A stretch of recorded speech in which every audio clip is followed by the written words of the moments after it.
Hello everyone. 5 फरवरी 2023 को postman का जो पेपर हुआ है पाकिस्तान पोस्ट ऑफिस में, उसके एमसीक्यूज डिस्कस करेंगे। बहुत ही इंपॉर्टेंट वीडियो लेक्चर है, एंड तक लाजमी देखिएगा। सबसे पहले तो हम इसका सिलेबस डिस्कस करेंगे। पोस्टमैन का पेपर जो कि 2023 में हुआ है, इसमें इंग्लिश के 12 एमसीक्यूज थे, इस्लामिक स्टडीज़ के भी 12 थे, पाकिस्तान स्टडीज़ के भी 12 थे, और GK, everyday science, current affairs मिलाकर 14 एमसीक्यूज़ थे। इसमें मैथ्स के रिलेटेड या फिर कंप्यूटर के रिलेटेड क्वेश्चंस नहीं थे। यही इसका सिलेबस था। अब हम इसके एमसीक्यूज़ डिस्कस करते हैं, लेकिन छोटी सी रिक्वेस्ट है कि चैनल को ज़रूर सब्सक्राइब करें, वीडियो को लाइक एंड शेयर ज़रूर करें। इस तरह की वीडियोज़ हम डेली बेसिस पर बनाते रहते हैं। फर्स्ट क्वेश्चन है, who is the current IG यानी कि inspector general of Sindh police. Sindh police के जो मौजूदा आईजी हैं वो गुलाम नबी मेमन हैं। गुलाम नबी मेमन की बात करें तो ये जून 2022 से आईजी हैं सिंध पुलिस के। Ghulam Nabi Memon is the correct answer. Next है, फातिमा जिन्ना इज़ नोन इज़। फातिमा जिन्ना को मादर मिल्लत यानी कि मदर ऑफ नेशन भी कहा जाता है, कौम की माँ यानी कि इसका मतलब होता है। फातिमा जिन्ना की बात करें तो फातिमा जिन्ना यंगर सिस्टर थी कायद आज़म मोहम्मद अली जिन्ना की, और ये 1893 में पैदा हुई और इन्हें मदर ऑफ मिल्लत भी कहा जाता है। 9 जुलाई 1967 को 71 बरस की एज में कराची में ये इंतकाल कर गई। इनका प्रोफेशन भी काफ़ी मरतबा पूछा गया है। She was a dental surgeon by profession. Mother मिल्लत इसका करेक्ट आंसर है। करंट गवर्नर ऑफ के खैबर पख्तूनख्वा के जो मौजूदा गवर्नर हैं वो हाजी ग़ुलाम अली है। हाजी ग़ुलाम अली 23 नवंबर 2022 से गवर्नर हैं खैबर पख्तूनख्वा के, और इन्होंने शाह फरमान को रिप्लेस किया था। और जो करंट चीफ़ मिनिस्टर हैं यानी केयर टेकर जो चीफ़ मिनिस्टर हैं वो आज़म ख़ान हैं खैबर पख्तूनख्वा के। First women prime minister of the world वास। दुनिया की पहली खातून वज़ीर आज़म बंदरा नियाका को समझा जाता है। बंदरा नियाका जो है ये श्रीलंका से बिलोंग करती थी, और ये 1960 में बनी थी प्राइम मिनिस्टर ऑफ श्रीलंका, जब श्रीलंका का नाम सेलोन हुआ करता था। बाद में फिर मई 1972 में इसका नाम चेंज हुआ था। ये बनी थी श्रीलंका की प्राइम मिनिस्टर। इसे मॉडर्न हिस्ट्री में, मॉडर्न वर्ल्ड में first female prime minister of the world का समझा जाता है। इंडिया की बात करें तो इंडिया की इंदिरा गांधी थी first female prime minister. Pakistan की first female prime minister Benazir Bhutto थी। और आपसे ये भी क्वेश्चन है कि who was the first female prime minister of England. England की पहली खातून वज़ीर आज़म कौन थी, वो भी आप कमेंट सेक्शन में ज़रूर बताइएगा। नेक्स्ट क्वेश्चन है, द नेम ऑफ सेकंड कलमा इज़। सेकंड कलमा, दूसरे कलमे की बात करें तो दूसरे कलमे का नाम कलमा शहादत है। पहले कलमा का नाम कलमा तैयब है। तो आप ये 6 के 6 नाम याद रखें। तीसरा कलमा तमजीद, चौथा तौहीद, पांचवा इस्तग़फ़ार, और छठा जो है वो रद्द कुफ़र है। Which prophet of Allah is called Abu al Bashar. Abu al Bashar किसका लक़ब है, टाइटल है। ये हज़रत आदम अलैहिस्सलाम का लक़ब है, टाइटल है। द मीनिंग ऑफ वर्ड रिसालत इज़। रिसालत का मतलब होता है मैसेंजर। मैसेंजर इसका करेक्ट आंसर है। तौहीद इज़ विच लैंग्वेज वर्ड। तौहीद जो है अरबिक लैंग्वेज का वर्ड है। तौहीद, इस्लाम में तौहीद का नाकाबिल तकसीम वहदानियत का तस्वुर है। यही इसका करेक्ट आंसर है, Arabic. First women prime minister ये हम डिस्कस कर चुके हैं। ये श्रीलंका से बिलोंग करती थी और ये फ्रीडम पार्टी से बिलोंग करती थी। Which is the biggest Islamic country with respect to population. Population के हवाले से बिगेस्ट कंट्री जो है मुसलमानों का वो इंडोनेशिया है, और इंडोनेशिया की जो पॉपुलेशन है वो करीब 27 से 28 करोड़ है, यानी कि पाकिस्तान के बाद वही कंट्री है। इंडोनेशिया के बाद पाकिस्तान है, चौथे नंबर पर इंडोनेशिया है वर्ल्ड पर, और पाँचवें नंबर पर पाकिस्तान जो है बड़ा मुल्क है पॉपुलेशन के हवाले से। करेंसी ऑफ सऊदी अरबिया पूछा गया था। सऊदी अरब की जो करेंसी है वो रियाल है, और इनकी जो ऑफिशियल लैंग्वेज है वो अरबिक है। सऊदी अरब भी हमारे एशिया में लोकेटेड है, और इनका जो लैंग्वेज है वो अरबिक है, और इनका जो रिलीजन है वो इस्लाम है। Pakistani prime minister along with United Nation secretary general co-hosted climate resilient Pakistan in the city of. Climate resilient Pakistan ये रिसेंटली हुआ है जेनीवा, स्विट्ज़रलैंड में। जेनीवा सिटी है और स्विट्ज़रलैंड कंट्री है, वहाँ ये हुआ है। इसमें पाकिस्तानी प्राइम मिनिस्टर शहबाज शरीफ और यूनाइटेड नेशंस के सेक्रेटरी जनरल जो हैं एंटोनियो गुतेरेस, इन्होंने इंटरनेशनल कॉन्फ्रेंस मुनक्किद की और इसका नाम दिया गया है क्लाइमेट रेजिलियंस, जो है क्लाइमेट रेजिलियंट पाकिस्तान। सो ये क्लाइमेट के हवाले से ये एक कॉन्फ्रेंस था इंटरनेशनल, और ये हुआ था जेनीवा स्विट्ज़रलैंड में। किस डेट को हुआ था? 9 जनवरी को हुआ था, और ये एक रोज़ा जो है एक कॉन्फ्रेंस था, एक इजलास था। Pakistan largest sea port is in which city? So Pakistan का जो सबसे बड़ा सी पोर्ट है वो गवादर पोर्ट है। मेनली पाकिस्तान में 3 सी पोर्ट्स हैं, कराची पोर्ट, मोहम्मद बिन कासिम पोर्ट और गवादर पोर्ट। गवादर जो है बिगेस्ट है, सबसे बड़ा है, और ये बलूचिस्तान में लोकेटेड है। यूपीयू का फुल फॉर्म पूछा गया था। सो यूपीयू का फुल फॉर्म है यूनिवर्सल पोस्ट यूनियन। वैन कायदे आज़म डाइड, कायदे आज़म की बात करें तो कायदे आज़म मोहम्मद अली जिन्ना 11 सितंबर 1948 को इंतकाल कर गए थे, और ये बानी पाकिस्तान थे और पाकिस्तान के फर्स्ट गवर्नर जनरल भी थे।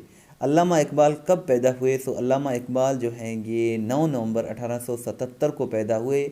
इनके फादर नूर मोहम्मद और मदर का नाम इमाम बीबी था। पीएचडी की डिग्री इन्होंने जर्मनी से हासिल की थी।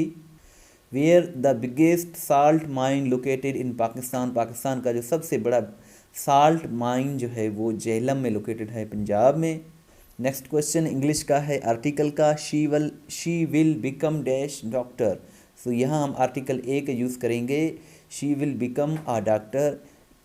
ए और एन जो हैं ये आर्टिकल्स हैं, और ये जो हैं यूजुअली प्रोफेशन से पहले, यानी कि किसी का शोबा ज़ाहिर करने से पहले ये यूज़ होते हैं। She will become a businessman, she will become a doctor. So यहाँ ए आएगा, क्योंकि डॉक्टर वर्ड जो है ये कॉन्सोनेंट साउंड दे रहा है। अगर ये वावेल साउंड देता तो यहाँ हम एन लगाते। अगर ये एक्टर होता, शी विल बिकम एक्टर, तो यहाँ हम एन का यूज़ करते, she will become an actor, you are an actor, I am an author. So इस तरह, लेकिन ये वावेल साउंड दे रहा है, लेकिन यहाँ जो डॉक्टर जो है ये एक कॉन्सोनेंट साउंड दे रहा है।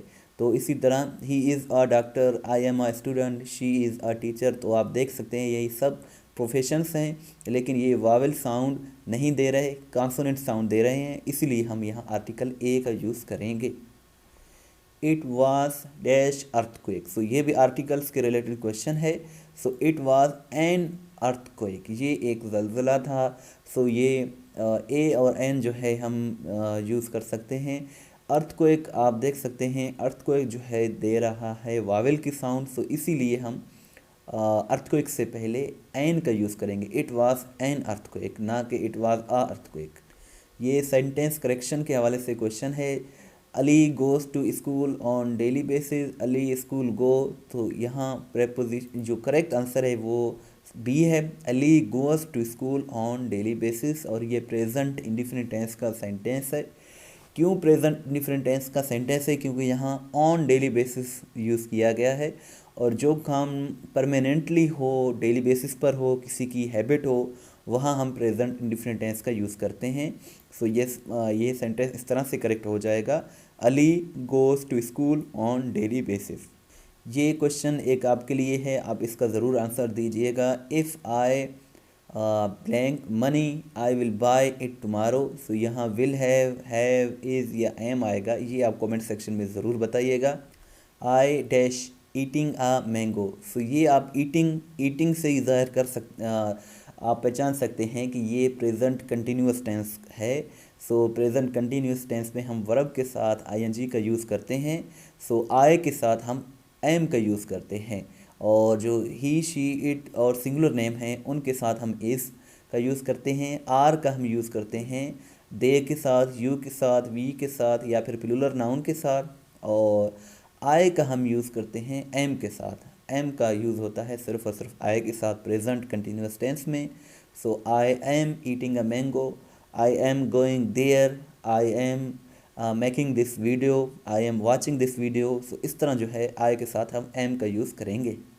How many weeks are there in a year. So एक साल में जो है 52 वीक्स होते हैं और 35 डेज़ होते हैं। लीप ईयर में 366 दिन होते हैं, और आम सालों में 365 दिन होते हैं।